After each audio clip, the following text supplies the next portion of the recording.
I took a pencil and notepad from Mom's desk and wrote, "I need to get this talking puppet off my hand."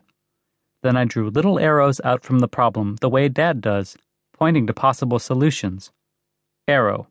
Pull him off. Arrow coming out of that arrow. Squeezes harder and stays on. More arrows for cutting and soaking and even pretend he's not there, with arrows coming out of them all leading to stays on. Dad's arrows led to answers. Mine just took me back to the problem. I must be stupid. I scribbled a picture of me, cross-eyed. After studying the phone for a while, I picked it up and called Wren. Her mom answered. "I'm sorry, Parker, Wren's not here right now. She's at a friend's house." "Oh, that's right," I said, making myself feel even dumber. "Thanks." A friend's house. "You see?" Drog said. I scuffed into the kitchen. Wren and I always had plans. For the day and for the future. As soon as we were old enough to drive, we were going to put together a whole car from junkyard parts and go on a long trip out west together, exploring towns in the Atlas that nobody ever heard of unless they live close by. Towns with names like Hurricane, Utah, Searchlight, Idaho, and, Wren's favorite, Horse Heaven, Oregon. And of course, we'd collect lots of rocks along the way. We were really going to do it. We'd even save some money.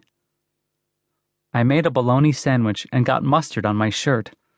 I don't especially like bologna, but the only way I was ever going to be able to eat peanut butter again was if somebody spread it for me.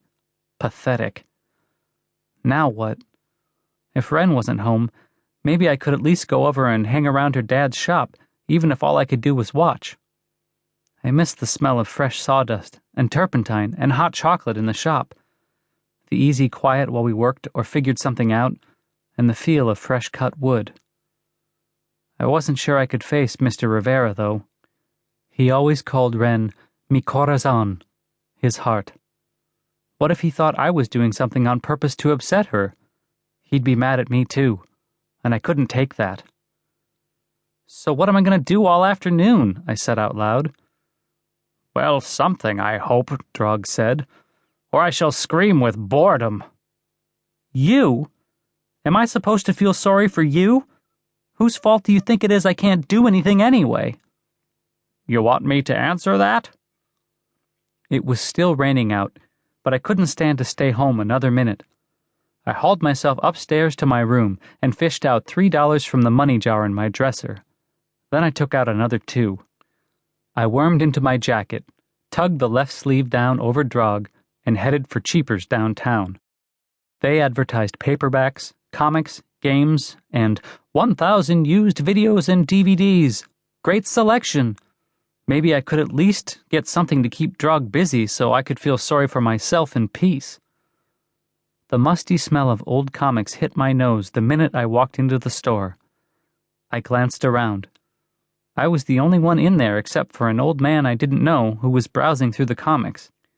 Near that section was a roped-off corner lit up with a string of white Christmas tree lights and a sign saying, "Adult Videos." I glanced at the old man and at the guy behind the counter with the silver rings in his ears. Neither one was paying attention to me, so I made my way over there. "Oh, looky, Drog said, checking out the cover pictures. Plenty of dancers in that section, all right. "Get me The Exciting Art of Exotic Dance," he said. "Or maybe Strip-Tease to Please." Probably just the thing to make him happy for a while. Darn. "Drog, they'd never let me buy these. I don't think I'm even supposed to be looking at them." "Ridiculous. Just slip 1 or 2 into your pocket. No one will know. Good experience for you." I watched my hand reach out and actually had to remind myself that would be stealing. "Hey, dude," the counter guy said. "Looking for something in particular?" I pulled my hand back and put Drog away. A DVD on belly dancing." The guy laughed. "Belly dancing, hmm? I think we've got a how-to over here in exercise." I looked it over a minute and shook my head. "Oh, you don't want to keep listening to this audiobook. I've left you a link in the description so you can do it at no cost thanks to Audible's 30-day free trial.